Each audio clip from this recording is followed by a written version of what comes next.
చోటు చేసుకుంది. ఒక అమ్మాయిని మైనర్ బాలికని 9వ తరగతి చదువుతున్న ఒక మైనర్ బాలికని అతి కిరాతకంగా హత్య చేయడం అనేది మనందరం కూడా చూస్తున్నాము. అక్కడ ఆల్రెడీ టీమ్స్ కూడా దాని మీద వేస్తున్నాము.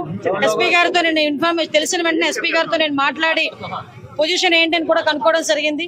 విషయం ఏంటంటే ఏదైతే ఒక అమ్మాయి ఇంతకు ముందు ఆ అమ్మాయిని ఇబ్బంది పెట్టి పోక్సో చట్టం ద్వారా అబ్బాయి జైలుకి కూడా వెళ్ళాడు. మొన్న రిమాండ్ కూడా పంపించారు. మొన్న రీసెంట్ గా ఒక 15 రోజుల క్రితం అతను జైలు నుంచి బెయిల్ మీద బయటకు వచ్చాడు.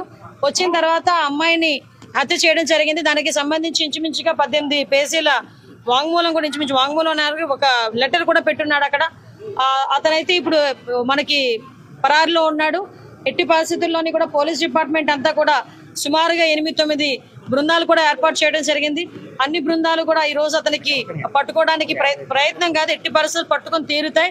ఎందుకంటే ఎవరు చట్టం ముందు ఎవరు కూడా తప్పించుకునే పరిస్థితికి లేదు. డెఫినెట్ గా ఎవడైతే హత్య చేశాడో అతన్ని ఇమీడియట్ గా మేము పట్టుకునే ప్రయత్నం కాదు, పట్టుకొని తీరుతాం.